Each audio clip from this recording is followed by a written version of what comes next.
I'm Dave, and I keep it real. Sometimes keeping it real can go horribly wrong. We gotta pick our spots. Good to be real sometimes. It's good to be phony sometimes. Yes, I said it. Phony. Think I'm this nice in real life? That, son.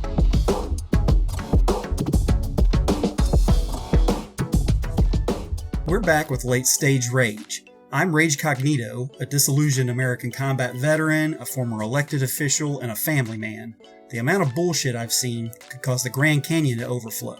I'll follow up on Russian disinformation soon enough, but today I talk about the fine art of keeping it real without getting yourself burned. You'll learn about the mistakes I've made and how to avoid them in your life. I've always prided myself on my honesty. I call it like I see it, no matter how uncomfortable the truth might be. But I've learned the hard way that sometimes the truth hurts. You think the saying means others, but I'm here to tell you that it really means you. People say they want honesty, but let's be real, most can't handle it. They'll smile and nod, then stab you in the back for speaking up. They'll punish you for telling the truth. Keep it real. Very good advice. Not always as easy as it seems. Sometimes, folks, keeping it real works against you. I've always equated my style, my personality, my willingness to engage in conflict with Brenda from Chappelle's shows When Keeping It Real Goes Wrong. You know, she keeps it real the entire time, but ends up in jail, among other things. It's hilarious, but it also highlights a real danger. Unfiltered honesty can have serious consequences. Brenda had a point. I feel I also have a point. Brenda ended up in prison.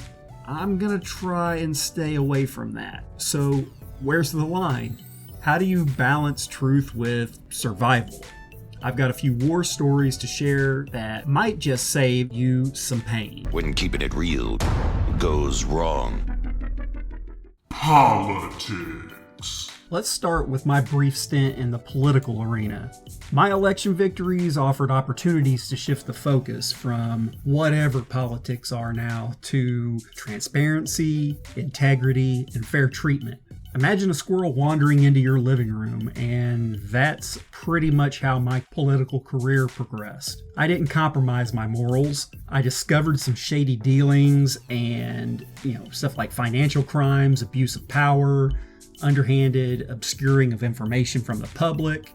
I took it public thinking the voters deserved to know, but they didn't. I got labeled a troublemaker. The good old boys circled the wagons, and my political career went up in flames. I learned the hard way that in politics, rocking the boat is rarely rewarded. The truth doesn't always set you free. In fact, it makes you a target. Military.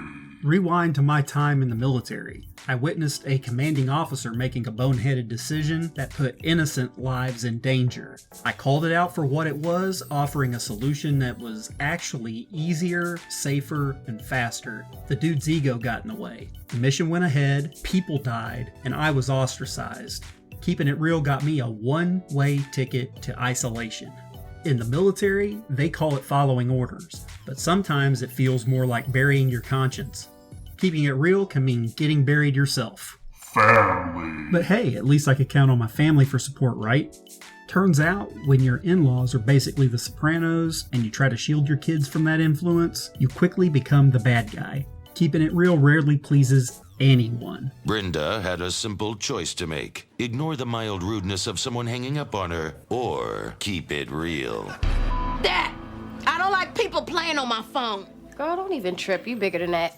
These experiences taught me that while honesty is a virtue, it isn't always a survival strategy. I'm slow to learn, but you don't have to be. You can be smart about it all. I've learned that keeping it real requires strategy. Here are a few of my hard-earned lessons. Pick your battles. Not every hill is worth dying on. Save your energy for the fights that truly matter. Not every lie deserves confrontation. Sometimes it's better to just plant the seeds and let people come to their own conclusions. Know your audience. Some people just aren't ready for the truth. Others would rather live in a fantasy world. Tailor your message accordingly. You'll be wasting your time otherwise. Work in the shadows. Expose the BS. You don't always have to do it from the rooftops. Whistleblowers often end up martyrs. Sometimes working behind the scenes is more effective. Expose corruption, challenge injustice, but do it in a way that protects you and your loved ones.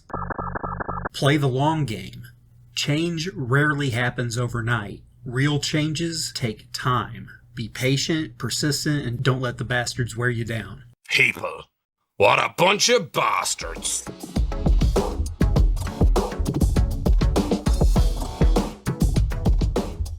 Listen, guys, I'm not here to play a character. We're not living in a fairy tale or a doomsday scenario. I'm not here to grift you out of money.